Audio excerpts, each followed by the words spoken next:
Wel, bore da a chroeso chi yma yn enw'n Harglwydd Iesu Grist. Mae dda cael dod at yn gilydd fel yma unwaith eto.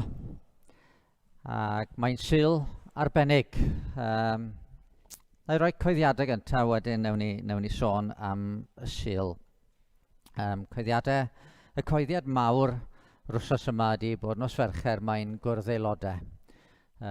Cofiwch ddarllen yr adroddiadau o flaen llaw, mae'n help os ydych chi wedi darllen yr adroddiadau o flaen llaw.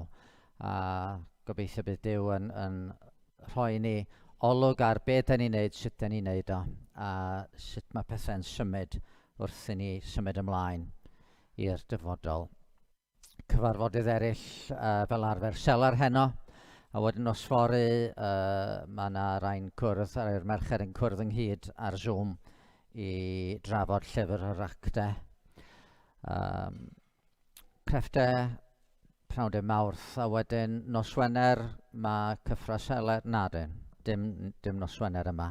A dwi'm yn siŵr am y cyfarfod dysgwyr bore dydd Sadwrn, os na fynd am dro bore dydd Sadwrn, am y siŵr gawn ni glywed yn ystod yr wythnos.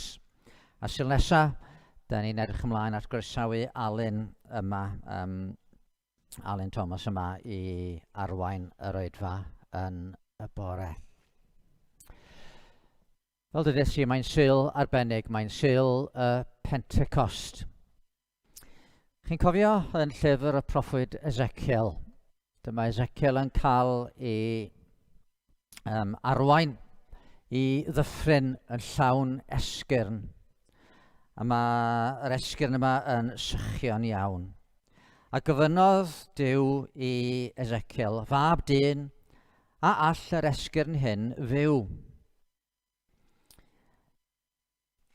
Gofynodd i mi, fab dyn, a all yr esgyrn hyn fyw? Atebais innau, o arglwydd Dduw, ti sy'n gwybod. Dywedodd wrthyf, proffwyda wrth yr esgyrn hyn. A dywed wrthynt, esgyrn sychion, clywch air yr arglwydd. Fel hyn y dywed yr arglwydd Dduw wrth yr esgyrn hyn. Wele, fe rodda fi anadl ynoch, a byddwch byw. Rhoddaf ewynau arnoch, paraf i gnawd o darnoch a rhoddaf groen drosoch. Rhoddaf anadl ynoch a byddwch fyw. Yna byddwch yn gwybod mai my fi yw yr arglwydd. Ac wedi i Ezekiel broffwydo wrth yr esgyrn, maen nhw'n dod at ei gilydd, maen nhw'n cael cnawd, ond does dim bywyd ynddyn nhw. Yna dywedodd yr arglwydd wrthyf, proffwyda wrth yr anadl. Proffwyda fab dyn, a dywed wrth yr anadl. Fel hyn y dywed yr arglwydd, o anadl, tyrd o'r 4 gwynt ac anadla ar y lladdedigion hyn iddynt fyw. Proffwydais fel y gorchmynwyd i mi, a daeth anadl iddynt, ac eithant yn fyw, a chodi ar ei traed yn fyddin gref iawn. Gadwch i ni weddio. Arglwydd yn Duw a thad yn Harglwydd Iesu Grist, wrth i ni ddod ynghyd ar sul y Pentecost fel hyn. Da ni'n cofio yn bod ni angen dy gymorth di, hyd yn oed i fedru addoli di. Da ni eisiau addoli di mewn ysbryd ac mewn gwirionedd, a mae angen i'r ysbryd ddod ac anadlu bywyd i'n heneidiau, fel yn bod ni'n gallu gwneud hyn. Felly tyrd o Dduw'n tad trwy drigaredd. Tyrd bore yma, un plith ni mewn ffordd arbennig, a fe nhw'n yna roi'r clod i gyd i denw di trwy Iesu Grist yn harglwydd a'n gwaredwr. Amen. Wel, daw'r emyn gyntaf o Iwerddon, ond wedi chyfieithu i'r Gymraeg. Bydd yn welediad fy nghalon am byw, dim ond tydi, ar hyn ydwyt fy nyw, yng nghwsg neu yn effro, bob awr a phob pryd, ti yn oleuni, ti'n llenwi fy mryd.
Eto, mae braf eich gweld chi'r plant yma eto.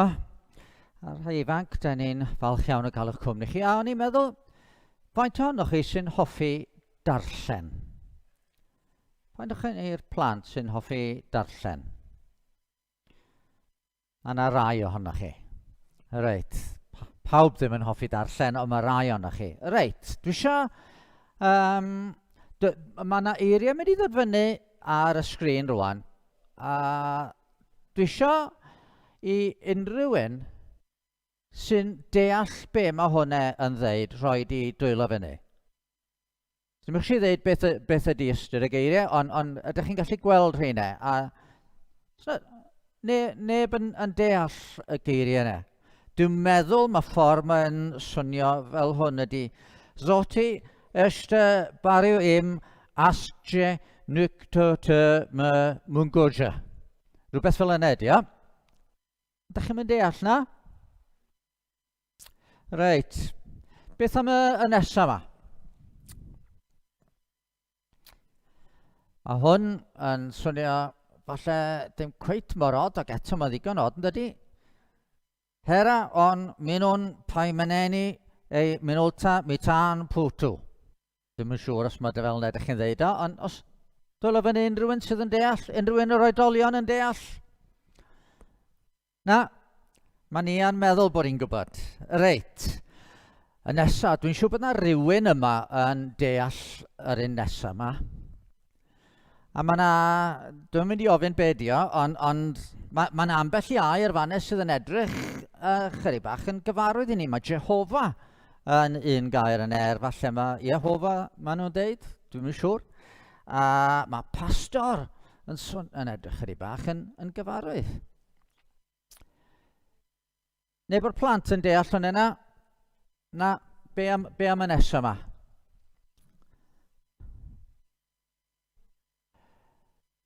Unrhyw un o'r plant yn deall hwnna?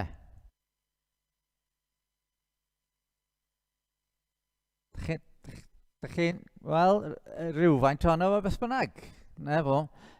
Y nesaf yma. O'n i'n meddwl bydd yna rhywun yn deall hwnna. Reit. Pa iaith ydy hwnna? Almaeneg, dyna fo. So dyna pam wyt ti'n deall hwnna. Na fo. A y nesaf. Pwy sy'n deall hwnna? Reit. Yr un peth, ond mewn pob math o wahanol ieithoedd. Y cyntaf, yr iaith gyntaf, gawn ni fynd nôl i'r un cyntaf. Hwnna. Iaith o pa wlad i hwnna, ydych chi'n meddwl? Albania, da iawn, Albania. Yr ail un, wedyn, o ba wlad mae'r ail un yn dod? Neb yn gwybod? O Ffindir mae hwnna'n dod. O Ffindir. Y trydydd?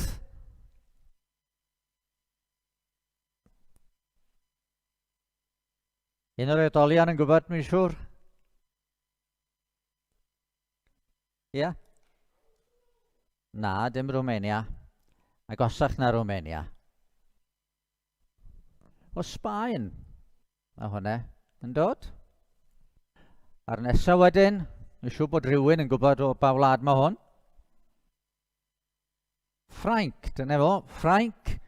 A wedyn yr Almaeneg ar ola o Gymru. Pobl yn siarad pob math o ieithoedd. A da ni'n deall rhai, ond da ni ddim yn deall rhai eraill. Da chi'n deall Cymraeg. Rhan fwyaf ohonoch chi'n siŵr yn deall dipyn o Saesneg. Rhai ohonoch chi'n deall chydig bach o Almaeneg, rhai'n deall chydig bach o Ffrangeg neu Sbaeneg. Dim lot ohono ni'n deall lot o Albanian, ond na hwnna'n iaith ddigon od. Ond pobl efo gwahanol ieithoedd, ac mwyn deall yn gilydd, da ni angen help weithiau. Rwan, mae'r hanes da ni'n darllen amdano fo yn y Beibl heddiw yn hanes am bobl yn Jerusalem. A fan oedd na bobl o bob man wedi dod at ei gilydd, a doedden nhw ddim yn deall ei gilydd yn dda iawn weithiau. Ond dyma'r Ysbryd Glân yn dod, a dyma'r Ysbryd Glân yn neud i'r apostolion, y disgyblion, oedden nhw'n gallu siarad ieithoedd y bobl yma i gyd. Oedd pawb yn clywed yn ei iaith nhw am be mae Duw yn ei wneud. A felly, dyna beth da ni'n mynd i fod yn feddwl amdano fo heddiw, ydy'r hanes yna am ddydd y Pentecost pan nath yr Ysbryd Glân dod, ac yn y bon nath yr eglwys ddechrau y diwrnod hwnnw. Yr eglwys, a mae'n benblwydd yr eglwys ar ddydd y Pentecost. Okay? Wedyn, pan ydych chi'n clywed gwahanol ieithoedd, beth pwysig sy'n eisiau chi wybod ydy, wel mae Duw eisiau ni glywed yn hynny be mae Duw ei hunan yn ei ddeud. A dyna beth ddigwyddodd ar ddydd y Pentecost. Reit, da ni mynd i ddarllen o'r gair nesaf.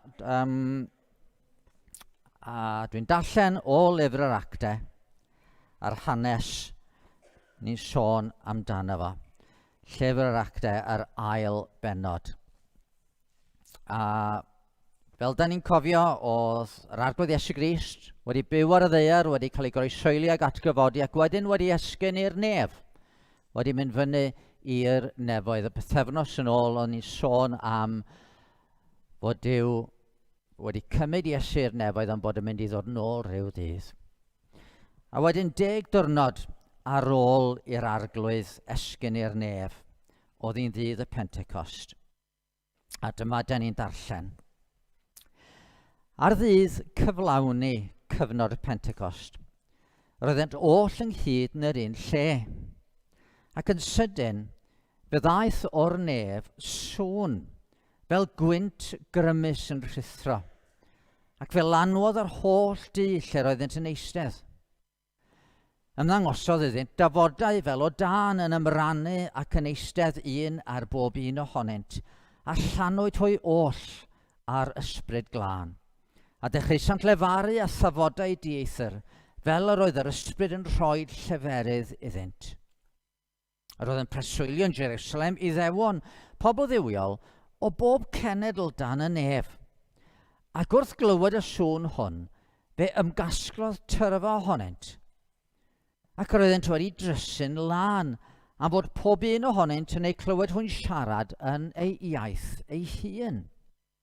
Roeddent yn synnu ac yn rhyfeddu ac yn dweud, onid Galileaid yw rhain oll sy'n llefaru? A sut yr ydym ni'n ei clywed bob un ohonom yn ei iaith ei hun, iaith ei fam? Parthiaid ac Elamitiaid, Parthiaid, Mediaid ac Elamitiaid, a thigolion Mesopotamia, Judea a Cappadocia, Pontus ac Asia, Phrygia a Pamphylia, yr Aifft a pharsau Libia tua Cyrene. Yr ymwelwyr o Rufain yn Iddewon a Phroselitiaid, Cretiaid ac Arabiaid. Yr ydym yn ei clywed hwn llefaru yn ein llaethoedd ni am fawrion weithredoedd Duw. Roedd pawb yn synu mewn penbleth gan ddweud y naill wrth y llall beth yw ystyr hyn. Ond yr oedd eraill yn dweud yn wawdlyd, wedi meddwi y maint. Safodd Pedr ynghyd ar 1 a chododd ei lais a'i hanerch. Chwi Iddewon, a thrigolion Jerusalem oll, bydded hyn yn hysbys i chi, grandewch ar fy ngeiriau. Nid yw'r rhain wedi meddwi fel yr ydych chi'n tybio, oherwydd dim ond 9:00 y bore yw hi. Eithir dyma'r hyn a ddywedwyd drwy'r proffwyd Joel, a hyn a fydd yn y dyddiau olaf medd Duw. Tywallaf o'm hysbryd ar bawb, a bydd eich meibion a'ch merched yn proffwydo. Bydd eich gwir ifanc yn cael gweledigaethau a chynafgwyr yn gweld breuddwydion. Hyd yn oed ar fy nghaeth weision am caeth forynion, yn y dyddiau hynny, fe dywallaf o'm hysbryd ac fe broffwydant. A rhof ryfeddodau yn y neb uchod, ac arwyddion ar y ddaear isod, gwaed, a thân, a tharth mwg. Troir yr hael yn dywyllwch a'r lleiad yn waed, cyn i ddydd mawr a disglair yr arglwydd ddod. A bydd pob un sy'n galw ar enw'r arglwydd yn cael ei achub. Dyma air yr arglwydd. Mae y Beibl yma mor gyfoethog yn sôn am fawrion weithredoedd Duw, yn helpu ni ystyried y pethau mawr mae Duw yn ei wneud. A da ni weithiau'n cael ein anodd meddwl, wel, ydy Duw yn mynd i weithredu? Yn llyfr proffwyd Eseia, mae yna neges yn dod i bobl, mi fydde fo'n dod iddyn nhw, yn arbennig pobl fydde ym Babylon. A nhw'n meddwl mae Duw mor bell i ffwrdd a da ni mor bell o'n cartre ysbrydol. Ydy Duw mynd i allu gwneud unrhyw beth? Ac ym mhenod 51 o lyfr y proffwyd Eseia, mae y neges yn dod. Cofiwch o ble ydych chi wedi dod. Cofiwch Abraham. Oedd o yn un ar ei ben ei hunan. Oedd o a'i wraig yn hen, ac eto dyma Dyw'n gweithredu. A fe anwyd Eisac, a dyma cenedl yn tyfu just o'r un yna, fydd oes na genedl fawr. Mae'n sôn am adegau eraill yn hanes Israel, pan oedden nhw'n gaeth yn yr Aifft, pan oedden nhw'n geithion i Pharo, a Duw yn agor y llwybr iddyn nhw, hyd yn oed trwy'r môr, yn agor y llwybr iddyn nhw ddod i ryddid. A mae Duw yn atgoffa y proffwyd Eseia ac atgoffa Israel o'r pethau mawr oedd o wedi wneud. Ac yn sydyn, mae yna rhywbeth yn digwydd. Mae Eseia ei hunan yn ymateb i'r hyn mae Duw yn ei ddeud wrtho fo. Ac ym Mhenod 51 ac adnod 9, mae'n deud fel hyn. Mae'n deud wrth Duw, o, deffro, deffro, gwisg dy nerth o fraich yr arglwydd. Deffro fel yn y dyddiau gynt a'r oesoedd o'r blaen. A mae yna apel yn dod, mae yna weddi'n dod ar ei Dduw symud. A mae pobl yr arglwydd yn aml wedi teimlo'r un baich yn eu calon. O, mae'n amser i Dduw weithio.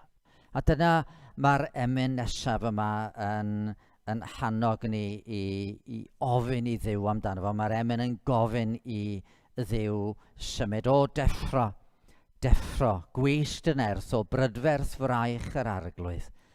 Fel yn y dyddiau gynt a fi, amlyga dy alluogrwydd. Gobeithio bod chi adre yn gallu ymuno efo ni i ganu. Da ni yma ddim yn cael canu, ond da ni'n falch bod ffion ar genod yma yn ein harwain ni.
Gadewch i ni droi at yr arglwydd mewn gweddi, gadewch i ni weddio.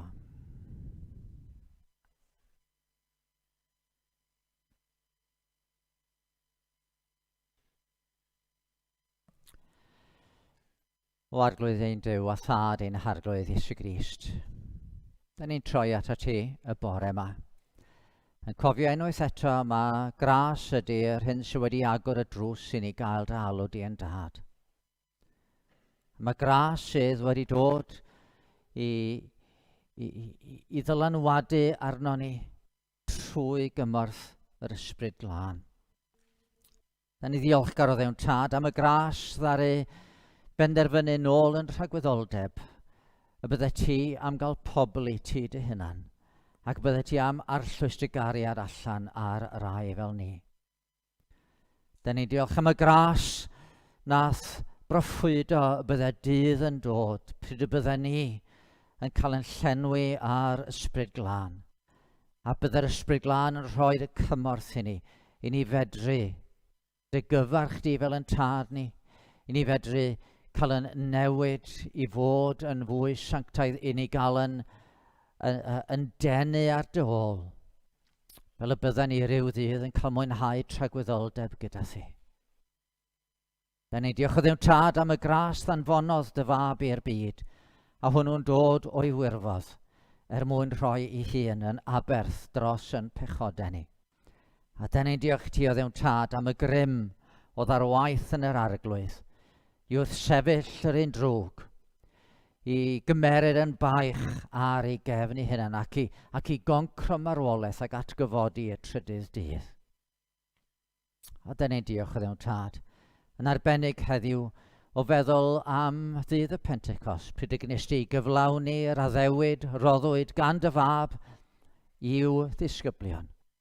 Y bydde ti'n anfon eiriolwr arall i'n plith, ysbryd y gwirionedd, a'r ysbryd yn dod i argyhoeddi'r byd o bechod o gyfiawnder ac o farn, ac i roi yn ôl da ddewid trwy Ezekiel, yn rhoi i ni galon newydd ac ysbryd newydd o'n mewn, ac ysgrifennu dy gyfraith ar yn calonau, a'n gwneud ni'n bobl sydd am dy ddilyn di. Ac eto yn bod ni o ddewn tad yn profi dy fod ti ar waith yn bywyd, eto da ni yn sylweddoli mor bell ydyn ni o'r hyn ddylen ni fod. Arbennig o ddewn tad, da ni yn ymwybodol bod yn geiriau ni yn methu dro ar ôl tro. Da ni o ddewn tad mewn gair a gweithred a meddwl yn troi oddi wrth ti, ac eto mae'r cyfan yn dangos yn fwyaf clir yn y ffordd da ni'n siarad o ddewn tad. Geiriau ni'n aml yn mynegu yn hunanoldeb ni, yn rhagfarn, yn agwedd tuag at bobl eraill, ac yn fwy na dim o ddewn tad, yn difaterwch tuag at ti. Ond o arglwydd, da ni'n diolch dy fod ti yn gallu siarad, a fod dy eiriau di yn newid yn bywydau ni. Pan wyt ti'n siarad a ni o ddewn tad yn dod o dan ddylanwad dy ysbryd grasol di, yna mae pethau rhyfeddol yn digwydd. Da ni'n cofio fel ag yn Jerusalem y dod ysbryd ar yr apostolion, a weithau'n gallu mynd a llefaru mewn ffordd fel fod pobl o bob man yn eu clywed nhw a'i deall nhw, ond yn fwy pwysig yn dy glywed ti, ac yn deall dy air di. A dyna'n hireth ni bore yma ddewn tad. Y byddwn ni wrth i ni wrando ar y gair yn dod i glywed dy lais di. Ac y byddi di yn dod yn ôl dy addewid ac yn llefaru wrth yn calonau ni. A nynnu o ddewn tad dan y ddylanwad yr ysbryd yn cael yn newid.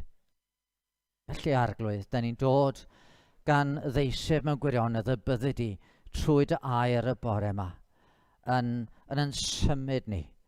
Yn symud ni fel unigolion.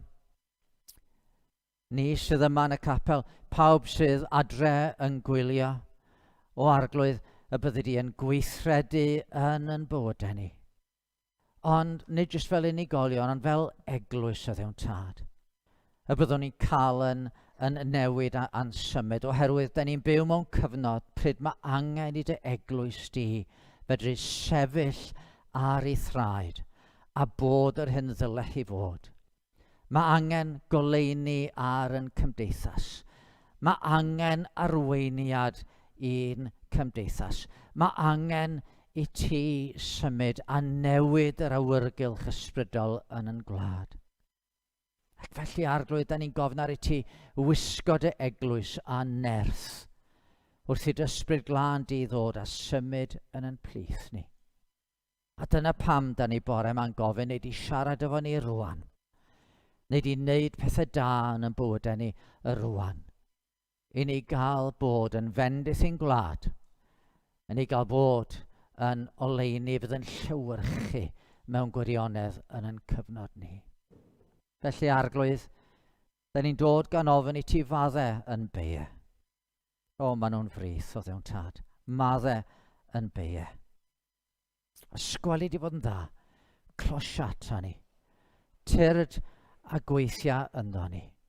A newn ni os y gwneud i gwneud hyn, mi newn ni roi'r clod a'r gogoniant i ti. A mod bod ni gweddio ar sail yr hyn nath Iesu drosto ni. Ar sail i farwolaeth o a'i atgyfodiad gogoneddus. A da ni'n gweddio ddewn tad mwyn i ni fod yn gyfryngau bendith trwy gymorth yr ysbryd glân. Clyw'n gweddi trwy Iesu Grist yn harglwydd. Amen.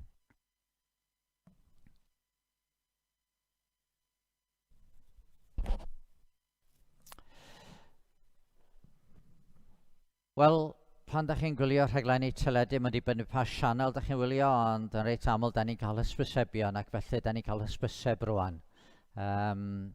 Efo fideo bach mae Hywel wedi baratoi ar yn cyferni.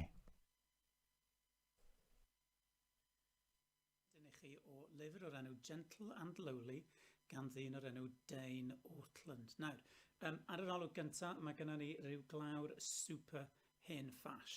A pan ges i hwn yn anrheg, diolch yn fawr Steff, o'n i'n meddwl, difyr, llyfr hen ffash.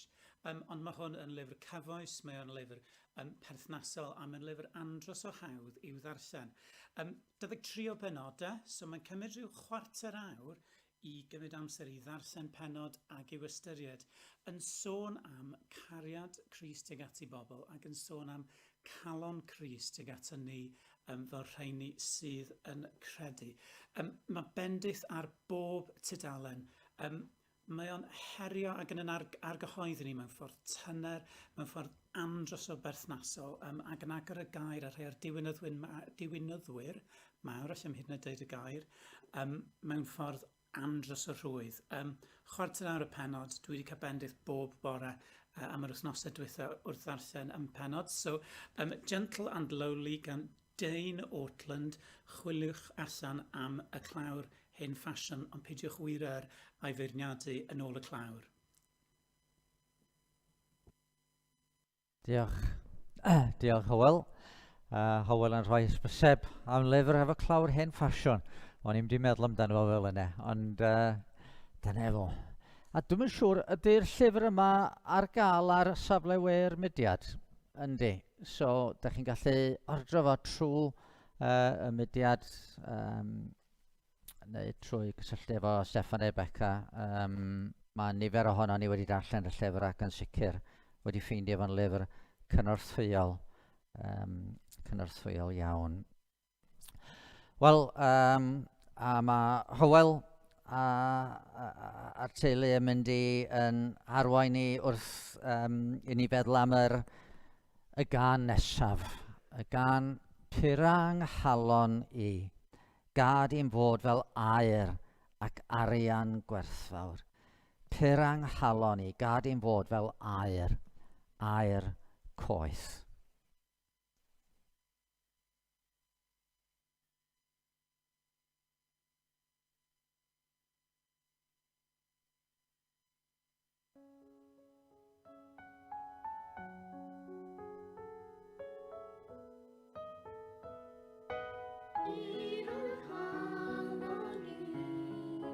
Gad dim fod fel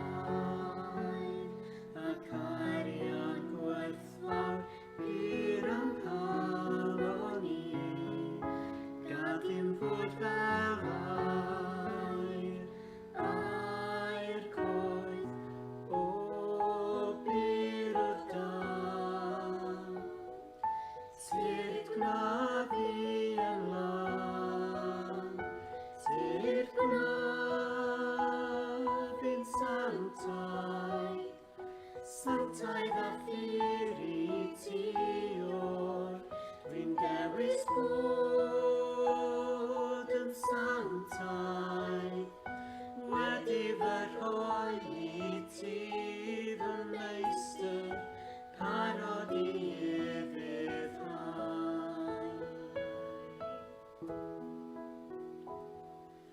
Pyr yn canon I, goch ymhell o'r cas, ac na fi sanctae. Pyr yn canon I, pyr a fi yn ddwy, trwy dy ras, o pyr yn Tip na fi yn tip na fi'n sanctae, sanctae Ffrwd Byw, dwi'n dewis bod yn sanctae, wedi fy rhoi I ti fy meistr, parod I efyddhau. O bydd yn tip na fi yn tip na fi'n sanctae, sanctae Ffrwd Byw, dwi'n dewis bod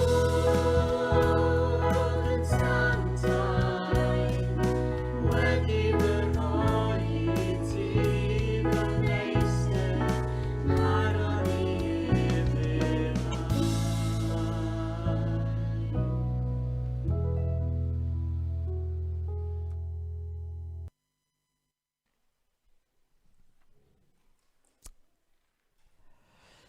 Rhaid I mi gyfadde, dwi'n cael y syniad yma bod ni ddim yn cael canu chydig bach yn od yn arbennig dyddiau yma wrth weld y pethau eraill sydd yn digwydd.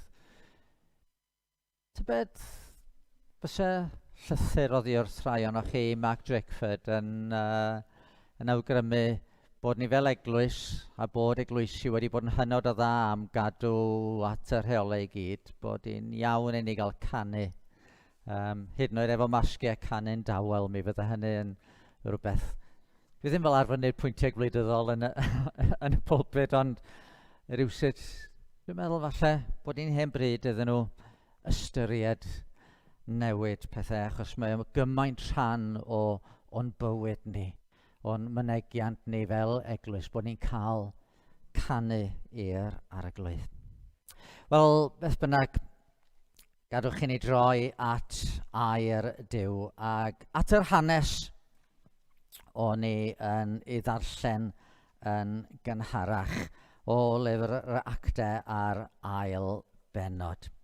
Ac yn arbennig meddwl am yr ail a'r trydydd o'r adnodau. Yn sydyn, bydd aeth o'r neb sŵn fel gwynt grymus yn rhithro ac fel lanwodd yr holl du lle roeddet yn eistedd.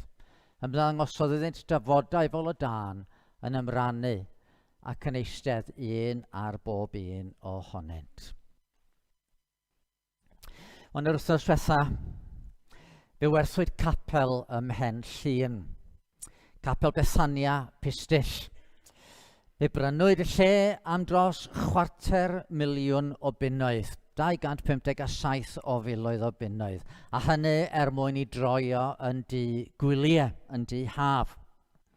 Ond I rhan fwyaf o bobl, y tristwch mawr ydy bod I mor anodd I bobl ifanc ym Mhen Llŷn ac Ynys Môn a llefydd eraill, felly mor anodd I bobl ifanc lleol brynu tai. Maen nhw'n cael eu prisio allan o'r farchnad. Ac oherwydd hynny, mae lot o'r bobl ifanc yn gorfod symud I ffwrdd os dyn nhw am gael lle I hunan. Am bod rhai o'r tu allan yr rhan fwyaf o Loegr yn dod ac yn gallu talu croc bris am lefydd i'w cael fel lle I ddod ar ei gwyliau. Dim gobeith I rai lleol, rhai sy'n cychwyn allan ar daith bywyd I gystadlu am le. Ac wrth gwrs mae'n ofid. Mae'n ofyn am sawl rheswm ar diboblogi. Mae colli'r gymdeithas Gymreig sydd yn bodoli mewn llefydd ac yn y blaen. Mae yn bryder a mae yn ofyd ac yn dristwch, yndi. Ond mae'n ochr arall i'r gofid. Oherwydd, oedd y capel yma efo hanes iddo fe. Yn arbennig, dyma oedd capel Tom Nefyn. A dwi'n gwybod bod Tom Nefyn ei hunan yn gymeriad dadleuol o ran rhai o'r pethau oedd o'n ei gredu a rai adegau i fywyd. Ond mi gafodd o gryn ddylanwad. A ble bynnag ewch chi yng Nghymru, mi ffeindiwch chi bod na adeiladau oedd arfer bod yn gapelu, ond bellach sydd ddim. Achos mi oedd na adeg pryd yr oedd na stamp ysbrydol da a chadarnhaol ar yn gwlad ni. Pan da ni'n meddwl am rai gwledydd fel Afghanistan, mae Cristnogion yn bryn yno ynden, ond di Cristnogion erioed wedi bod yn rhyw amlwg iawn yn Afghanistan. Ond yng Nghymru mae'n wahanol.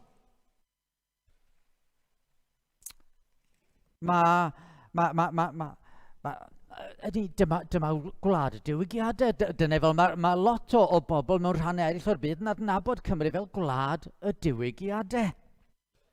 Gwlad ar ei ennill enw fel gwlad y gan am bod y capeli wedi dysgu y bobl gyffredin i ganu mewn 4 llais dyn ni'n wlad efo traddodiad polyffonig, un o'r ychydig wledydd yn y byd felly. Dyma'r wlad anfonodd genhadon i 4 ban byd. Ond heddiw mae'n capeli'n cael ei gwerthu a'i troi yn waros, yn dŷ, yn garej neu'n antique centre. Be da ni'n neud? Be da ni'n mynd i neud? Ar Sul y Pentecost, wel be well na meddwl am yr hyn y ddigwyddodd pan gychwynodd yr eglwys fel da ni'n gwybod amdani.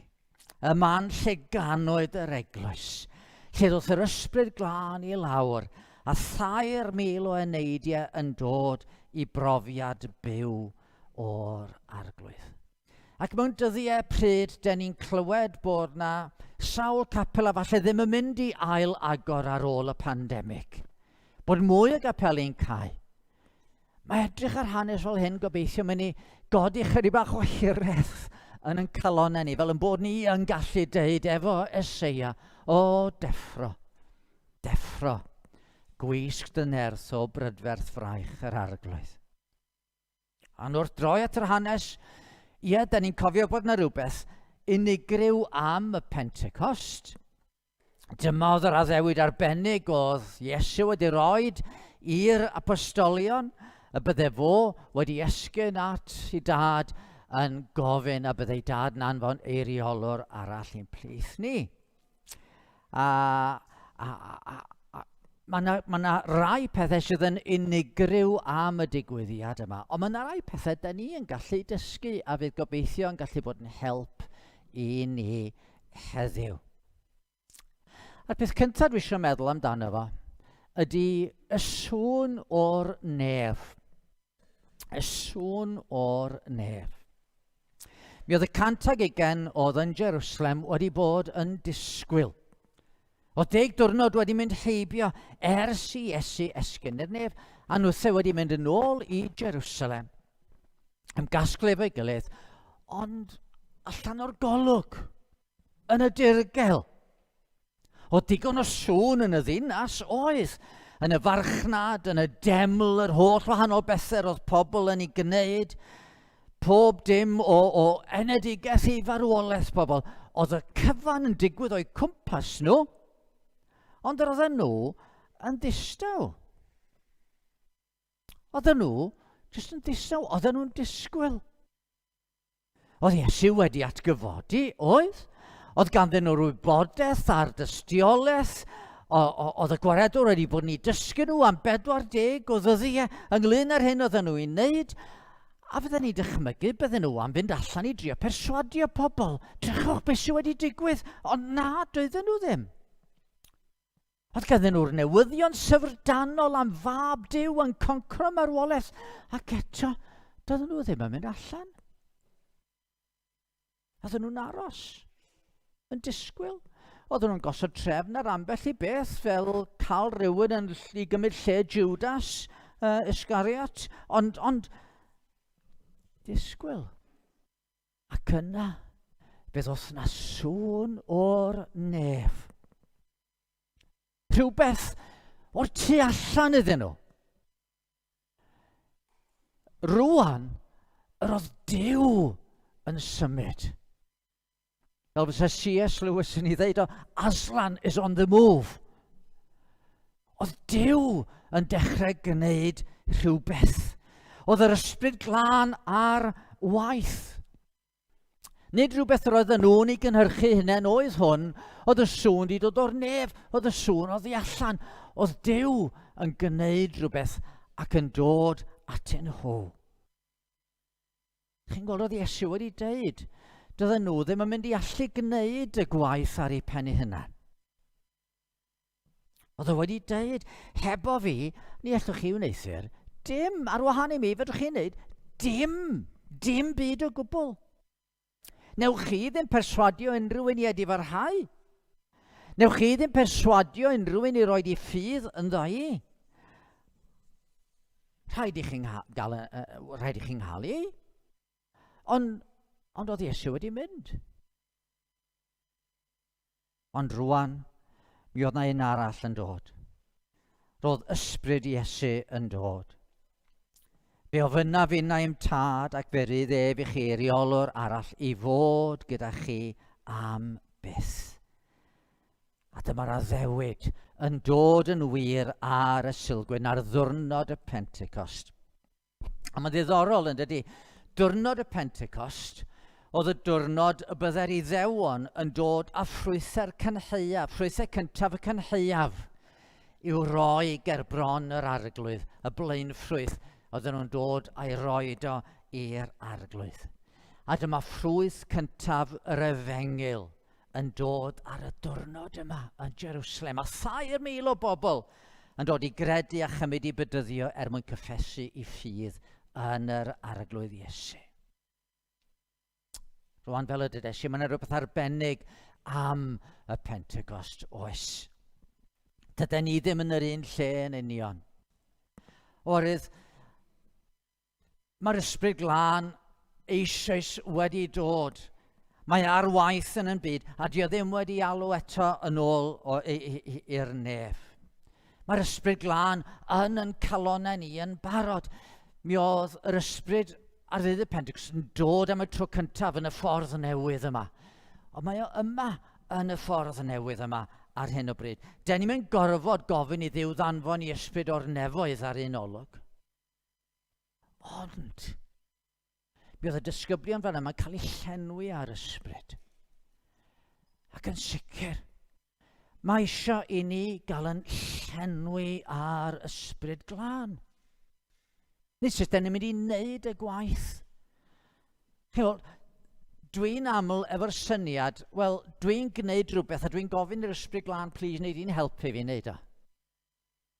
Nid yna sy'n gynda ni fan yma. Mae'r ysbryd glân yn gweithio.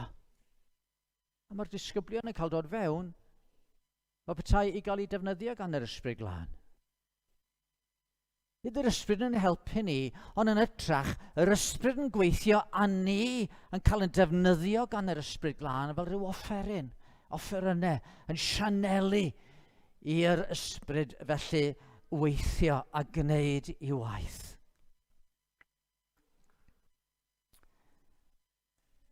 A dyna dyn ni angen heddiw.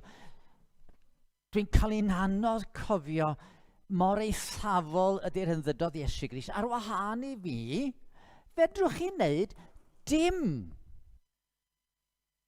Fi rhyw feddwl o gallai wneud chydig bach, gallai? Na, dim. Rhaid i Dduw weithio, rhaid i'r cyfan ddechrau fod Duw ei hun. A pryd ydyn ni'n sôn am filoedd yn dod i gredu fel ddigwyddodd ar ddydd y Pentecost ac fel sydd yn digwydd a falle mewn rhai rhannu o'r byd ar hyn o bryd. Neu os ydyn ni'n sôn am un o'r bobl ifanc neu'r plant yn dod i gredu. Yr un peth sy'n gorfod gweithio. Mae Duw ei hunan yn gorfod gwneud y gwaith. Mae rhaid i rywun o'r tu allan ddod mewn a symud calon a newid calon. Efallai mewn diwrnod dramatig fel yn hanes y Pentecost, neu troedigaeth Saul neu rhywun fel yna. Efallai'n dawel, heb i ni hyd yn oed sylweddoli'n hynny yn bod ni'n croesi drosodd o farwolaeth i fywyd. Rhaid i Dduw wneud ei waith. Da ni angen i Dduw symud yn ein dydd ni. A dyna pam mae gwaith mawr y 120 oedd wedi ymgasglu ynghyd yn Jerusalem ar ôl yr ysgyniad. Mae gwaith mawr nhw dros y 10 diwrnod hwnnw oedd gweddio. Gweddio. Mae'r cyfarfod gweddi yn hanfodol. Fedrwn ni ddim gwneud hebddo fo. Ie, mae eisiau ni weddio fel unigolion, ond mae dod ynghyd i weddio yn hanfodol i fywyd eglwys ac i waith Duw. Felly dyna'r peth cyntaf. Sôn o'r nef. Rhywbeth o'r tu allan. Duw yn dod a gweithio.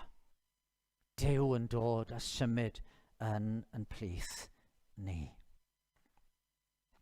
Yr ail beth i mi sylwi arno fo. Tafodau tân. Pam bod yr Ysbryd Glân wedi ymddangos fel tafodau. Ymddangosodd ynt dafodau fel o dan yn ymrannu ac yn eistedd un ar bob un ohonynt. Neu pwynt tafod ydy'n galluogi ni siarad ynddi. Yn galluogi ni i siarad.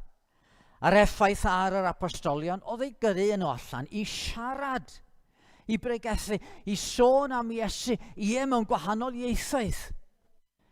Rywsut yr oedd yr ysbryd ni galluogi nhw i siarad.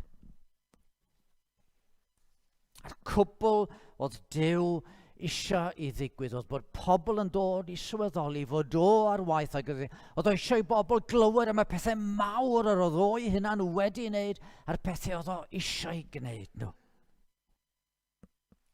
Hynny mae'n hawdd iawn i ni ganolbwyntio ar y pethau spectacular. Y ffaith bod nhw'n dyfodau tân yn ymddangos, bod y disgyblion yn siarad ieithoedd gwahanol ac yn y blaen. Ond pwynt y cyfan oedd hyn, llanwyd hwy oll ar Ysbryd Glân a dechreuant lefaru. A be oedden nhw ddeud? Rydym wneud clywed nhw'n llefaru yn ein hieithoedd ni am fawrion weithredoedd Duw. A chi'n gweld, nid jyst clywed ar apostolion oedden nhw. Nid clywed apostolion yn adrodd hanes am fab Duw'n dod i'r byd ac yn marw drosto ni ac yn atgyfodi'n cyfiawnhau ni. Nid jyst clywed rhyw hanes oedden nhw.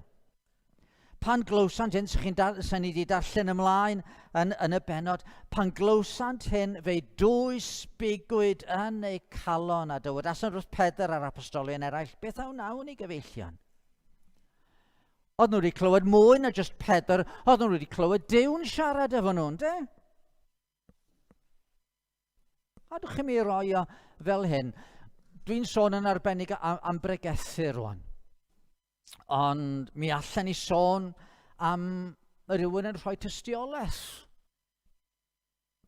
Gallwn ni sôn amdano chi'n darllen y Beibl yn eich ystafell yn neb arall o'n gwmpas. Ond gadwch chi mi roi yn hermau pregeth. Weithio da chi'n gwrando ar bregeth. A di'r pregethwr ddim yn cael llawer o hwyl arni. Chi'n teimlo i fod yn mwydro.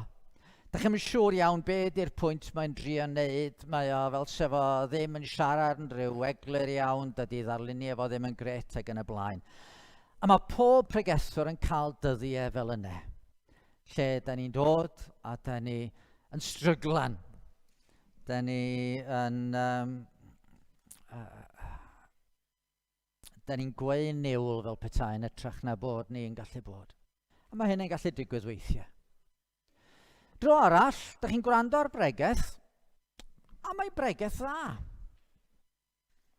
A'r pregethwr yn siarad yn glir, mae bwyntiau fo'n eglur, mae'n defnyddio eglurebe, a ydych chi'n deall yn union be mae'n trio i ddweud. A ydych chi'n mynd adre yn teimlo, wel, dwi wedi cael rhywbeth heddiw, dwi wedi gallu dysgu rhywbeth heddiw, dwi'n ymwybodol, dwi'n gwybod rhywbeth newydd falle am ffordd Duw, am gynllun Duw, am be mae Duw isio. A ydych chi'n cael ambell i bregeth dda fel yna. Ond wedyn, mae'n adegau pan mae rhywbeth arall yn digwydd. A ydych chi'n sylweddoli, mae nid geiriau doethineb, nid geiriau deniadol doethineb oedden nhw, ond amlygiad sicr o'r ysbryd a'i nerth, meddai Paul. Ydych chi'n sylweddoli, bron bod chi ddim yn gwrando ar y pregethwr, ydych chi'n sylwi ar y pregethwr, ydych chi jyst yn ymwybodol, mae Duw fan yma'n siarad efo nghalon i. Mae'n rhoi i fus a rhywbeth yn y mywyd i. Mae'n deud rhywbeth fan yma, a mae rhaid i mi gymryd sylw o hyn. Mae o'n dod ac yn cyffwrdd dyfnder yng nghalon i. Falle yn argyhoeddi nghyfwybod i. Falle yn llawenhau yng nghalon i a rhoi mi ffydd. Falle yn gwneud i mi feddwl, mae rhywbeth mae rhaid i mi wneud, mae yna rhywun mae rhaid i mi i siarad efo nhw. Mae yna rhywbeth yn digwydd yn nyfnder yn calon, achos bod yr ysbryd yna yn gweithio. A mae Duw yn rhoi neges i ni. A fel dwi'n dweud, mae'r un peth yn gallu digwydd weithiau pan ydych chi'n rhoi tystiolaeth i rywun, ydych chi'n rhyw stryglan braidd i feddwl sut dwi'n mynd i ddeud y peth, ond weithiau mae fel se'r geiriau yn dod yr union eiriau sydd ei angen. A mae'r person o'ch blaen i chi, maen nhw yn clywed a maen nhw'n gwrando, ydych chi'n gwybod bod nhw'n gwrando, nid jyst achos bod hi'n gwrtais. Dyn nhw ddim jyst yn gwrando allan o'r i'w chwilfrydedd, ond maen nhw'n gwrando achos mae Duw'n delio efo'u heneidiau nhw. A mae'n gallu digwydd pan da ni'n darllen y Beibl yn dydy. Weithiau mae darllen y Beibl yn anodd. Weithiau da ni'n ffeindio fo'n boring yn dydyn ni, bod ni'n darllen. Da ni'n darllen gair Duw a mae o'n boring achos da ni'n stryglan ac yn y blaen. Ond yna ambell dro ydych chi'n darllen ac mae Duw'n siarad. Mae'n siarad efo ni. Dal i gofio. Yn dal i gofio. Mae'n stafell just fyny rhyw fanne. Tro cyntaf ddigwyddodd. Ac agor y Beibl ac adnod bron mewn llythrennau, dwbl maint gweddill yr adnodau ar y dudalen. A Duw yn siarad.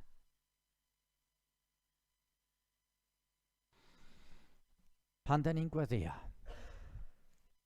da ni'n gweddio am bob math o bethau, da ni'n gallu gweddio am yn amgylchiadau, da ni'n gallu gweddio am wahanol bethau sydd yn pwysau yn cylon ni, ond yn ein dyddiau ni, o'n wyneb sefyllfa yn gwlad ni ac yn wyneb sefyllfa yn eglwysi ni. Mae eisiau ni weddio bod Duw trwy ras yn llenwi pregethwyr a'r ysbryd glân. Fel bod yn pregethu ni, nid yn eiriau denu doethineb ddynol, ond bod yn geiriau ni yn dod yng ngrym yr ysbryd glân, yn yr ysbryd efo nerth i goncro calonnau pobl. Mae eisiau ni weddio bod y neges yma am waredwr wedi dod i'n byd. A fo fel yr unig ateb i angen dyfnaf calonnau pobl. Mae angen i'r neges yn eseinio'n glir yn gwlad ni. A fod calonnau pobl yn cael eu hagor i glywed Duw yn eu cyfarch nhw. A bod nhw'n sylweddoli. Mae nid neges yw chydig bach o bobl od sy'n cyfarfod ar y sul ydi hwn, ond dyma'r neges mwyaf hanfodol i bobl i glywed. Mae eisiau i ni feddwl ynglŷn â yn gweddio, a mae eisiau ni weddio bod y neges, y tafod yn cael ei ryddhau. A bod pobl yn clywed y neges. Hebo fi, ni allwch chi neithir dim.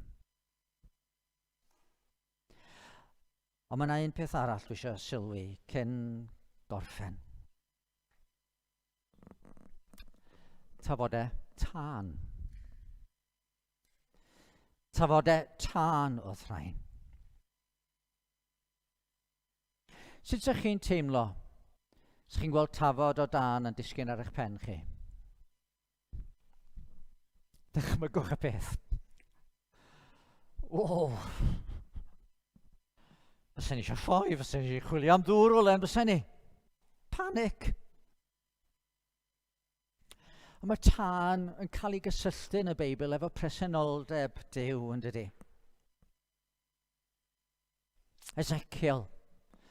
Yn y benod gyntaf, yn llyfr y proffwyd Ezekiel, mae'n gweld Duw. Mae'n gweld yr orsedd symudol yma o gwmpas y lle mae Duw yn bresennol yn byd ni. Ac wrth i mi edrych, gwelais wynt ymestlog yn dod o'r gogledd a chwmwl mawr a thân yn tasgiad disgleirdeb o'i amgylch ac o ganol y tân rhywbeth tebyg i bylydrau pres. O Dyw'n llywyrchu o ganol tân fanne. Pan ymddangosodd Dduw ar fynydd Sinai, ar fore'r trydydd dydd, daeth taranau a mellt a chwmwl tew ar y mynydd ac oedd sŵn yr utgor mor gryf nes i'r holl bobl oedd yn y gwersyll ddychryn. Tân! Pan nath rai fynd i gynnig i gynnig aberth diarth ger bron Duw, Meibion Aron yn mynd at yr allor, at Dduw, mewn ffordd nad o ddim wedi ganiatáu iddyn nhw. Dyma tân dod ar allan a'i llosgu nhw, i difa nhw.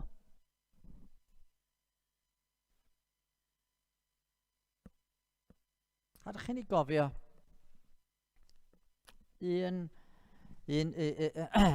wel, be allwn ni ddeud? Mae tân yn difa drygioni, dydy. Mae tân yn llosgu drygioni. Mae tân yn puro. Dynus mae aer yn cael ei buro yn de, mae'n cael ei roi yn y tân, nes bod o'n toddi, a mae'r amhyrdeb yn cael ei losgu allan. Chi'n cofio un digwyddiad yn arbennig, Eseia yn y deml yn cael gweledigaeth o Dduw ar ei orsedd. Yr oedd sylfaenu'r rhinioge yn ysgwyd a llanwyd y tŷ gan fwg, ie mae'r tân yna, mae'r allor yna yn llosgu. Yna dwedais gwae fi y mae wedi darfod amdanaf, dyn a'i wefusau'n aflan y dwyf ac ymysg pobl a'i wefusau'n aflan rwyf yn byw, ac eto rwyf am llygaid fy hun wedi edrych ar y brenin arglwydd lluoedd. Oedd yn meddwl oedd popeth ar ben, achos dyna llywyd o yn sefyll a Duw yn ei sancteiddrwydd, a oedd yn teimlo bod y cyfan yn mynd i losgio yn ddim. Ond oedd Eseia mynd i fod yn negesydd i Dduw. Oedd o'n mynd i fod yn gyfrwng i Dduw siarad ar y byd. Be sy'n digwydd? Ehedodd un o'r seraffiad ataf, a dwyn yn ei law farworyn a gymerodd mewn gefel oddi ar yr allor, ac fe rhoes i gyffwrdd am gennau. A dweud, wela mae hwn wedi cyffwrdd at ennau, symudwyd y drygioni a maddeuwyd dy bechod. Mae Eseia'n deud, dyn ei wefusau'n aflan y dwy. A mae'r angel yn dod, y seraff yn dod, efo'r colsyn poeth yma oddi ar yr allor yn llosgu'n goch, a mae'n cyffwrdd i enefo. A da chi bron yn gallu aroglu y cnawd yn llosgu. A Duw eisiau puro gwefusau y proffwyd iddo gael mynd ar neges i'r bobl. So oedd briwsion ar ei wefusau yn dal yno o'r tost ar marmalade gafodd o'i frecwest. Fydde'r briwsion wedi diflannu'n bydden nhw. Ond mae Duw am i'r offerynnau mae o'n defnyddio fod yn lân, fod yn sanctaidd. Pan oedd Moses yn gweld y berth yn yr anialwch yn llosgi, eto heb gael ei difa, dwi'n siŵr nad oedd ddim un o sgorpionau neu pryfed yr anialwch yn agos at y berth yna, fydden nhw wedi hedfan i ffwrdd yn bydden nhw. A felly ni fod yn offerynnau effeithiol. Mae eisiau ni gymryd i alwad o i ni fod yn sanctaidd o ddifri. Ond dwi'n gwybod mae Duw'n rasol. Fyddwn ni byth yn gweld yn hynny yn ddigon sanctaidd. A mae Duw hyd yn oed yn gallu bendithio trwy gyfryngau am hir. Mae'n defnyddio pa gyfrwng mae eisiau. Ydych chi'n clywed weithiau am weinidog neu bregethwr sy'n euog o bethau ofnadwy, sydd wedi syrthio i bechod difrifol. A mae pobl yn cael ein anodd credu achos bod nhw wedi gwrando ar y pregethwr hwnnw a maen nhw wedi cael ei bendithio trwyddo. Wel ie, wrth gwrs, mae Duw yn rasol, mae Duw yn dymuno bendithio. A weithiau mae yn bendithio trwy bobl gwbl anaddas. Ac eto, fel mater o gwyddor, mae'r bobl hynny sydd yn anaddas yn y diwedd, di diwedd nhw ddim yn dda. Tydi o ddim yn dda. A drygion ni'n dod i'r amlwg. A mae Duw am i'w waith gael ei gyflawni gan bobl sydd yn ei gymryd o ddifri, sydd ar bryd a rhoi'r gogoniant i gyd iddo fo, sydd ar bryd ar fod yn ffyddlon iddo fo. Yn y deml, oedd po bellach, os ydych chi'n bell oddi wrth yr allor yna, oedd y llestri wedi cael ei wneud o'r bres, ond wedyn wrth ddod yn agosach fewn, oedden nhw'n cael ei gwneud o arian yn ei air. A pan oeddech chi reit fewn yn ymyl yr allor, oedd yr offerynnau, oedd y llestri, oedd y ganhwyllbrennau yn y blaen wedi cael ei wneud o air pur. Yr air pura. A tra mae gan Dduw hawl i ddefnyddio pwy bynnag mae o isio ar gyfer ei waith. Eto mae'n fwy tebygol ond defnyddio ni pan da ni yn bryd ar y fod yn byr ac yn sanctaidd. Fe ddydodd Iesu, os ydych chi'n yngharu i, fe gadwch fy ngorchmynion. Ac fe oedd yna finnau ym tad ac fe rydd ef i chi eiriolwr arall i fod gyda chi am byth. Oedd Williams Pantycelyn yn un o'i emynau yn dweud, ni thrig a welon nef mewn dyfnder pydew cas. Ni thrig cysuro neb mewn ysbryd heb dy ras. Pur yw dy swydd, pur fydd dy le, fy new o fewn i'r ddair ar ne. O, arglwydd, tyrdi lawr, gwna drigfan it dy hun, gwna deml sancteiddiol fawr o galon aflan dyn, a thrig yn hon, fel seion gynt, bob ryw dywyll stormus wynt. Dych eisiau gweld Duw'n gweithio? Dych eisiau gweld o'n gweithio yn eich bywyd chi? Dych eisiau weld o'n gweithio yn yr eglwys? A Duw eisiau gweld hynny. Mae o eisiau gweld hyn yn digwydd. Ond gadwch i ni fod yn cymryd i alwad o ddifri. Byddwch sanctaidd, canis sanctaidd ydw i fi. Mae Duw'n rasol. Mae Duw yn dymuno gwneud pethau da yng Nghymru yn ein dyddiau ni. Dwi'n gwbl grediniol o hynny. Gadawch i ni weddio y bydd o'n gwneud. Bydd o trwy ysbryd. Chi'n cofio beth ydodd Iesu? Yr wyf fi'n dweud wrth eich gyfynnwch ac fe roddir i chi. Ceisiwch ac fe gewch, curwch ac fe agorir i chi. Oherwydd mae pawb sy'n gofyn yn derbyn ar y sawl sy'n ceisio sydd yn cael ac yr un sy'n curo ar agorir y drws. Os bydd mab i un ohonoch yn gofyn i'w dad am bysgodyn, Ar idde fydd o sarff yn lle pysgodyn? Neu os bydd yn gofyn am wy ar idde fydd o sgorpion? Am hynny os ydych chi, a chi sy'n ddrwg, yn medru rhoi rhoddion da i'ch plant, gymaint mwy y rhydd y tad nefol yr ysbryd glân i'r rhai sy'n gofyn ganddo. Ar ddydd y Pentecost, mae'n ddydd lle mae eisiau i ni fynd ati o ddifri, i gymryd yr addewid mae Duw wedi ei roi, yr addewid mae'r arglwydd Iesu Grist wedi ei roi, bod yr ysbryd yn mynd i weithio a bod yr eglwys yn mynd i gael ei adeiladu. Rhaid ni gymryd hwn o ddifri. A rhaid ni fentro at y Dduw a cheisio ganddo fo bod yr ysbryd yn dod mewn erth yn dyddiau ni. Gogoniant yw enw. Mi wnawn ni droi at yn hemyn olaf. O Dduw, rhoi'm dy ysbryd ddaw a gwres, dy ysbryd o'm henaid i'r nefoedd wen yn nes, dy ysbryd sy'n goleuo, dy ysbryd sy'n bywhau, dy ysbryd sydd yn puro, sancteiddio a dyfrhau.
Wel, os fedrwch chi ymuno efo ni yn cyfarfod am 5 trwy gyfrwng Zoom, yna byddai'n dda os ydych chi'n darllen y Seia 51 adnod 11 o flaen llaw a meddwl chydig bach am hwnnw. Dyna lle fyddwn ni y pryd hynny.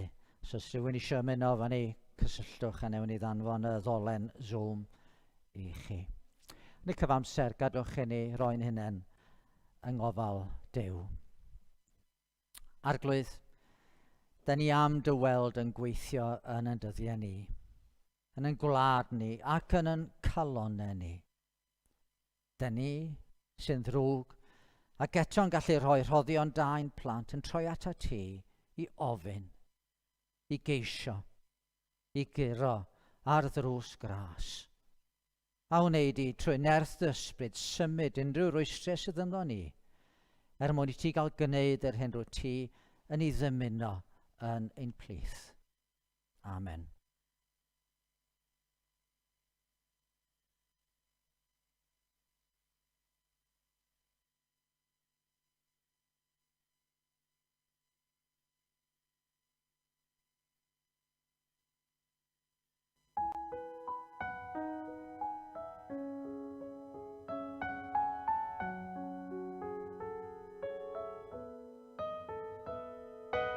I'r harmoni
I'r